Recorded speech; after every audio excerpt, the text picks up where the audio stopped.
Welcome to the Slop Farm. Enjoy the video. You'll start by ensuring your phone is ready. Check iOS and backup now so nothing is lost. Once done, open Settings and tap Control Center. That's where you remove extras and reorder toggles. You want a clean baseline before a full reset because removing items here fixes most layout bugs.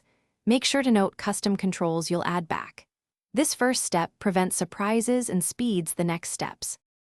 You now perform the detailed edits. Remove any control that misbehaves and re-add it to force a refresh. You'll drag the 3-line handles to reorder so commonly used toggles sit first. This both speeds access and reveals UI glitches. Once reordered, test the Control Center gesture to confirm responsiveness. If a control is missing, toggle access with an apps off and on to restore permissions. That often resolves visibility conflicts without a full reset.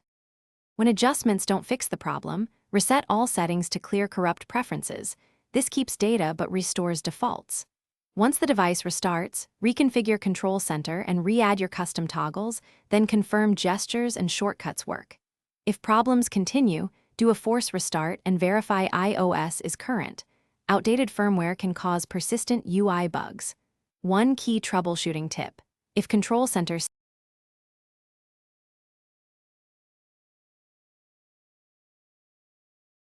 Thanks for watching.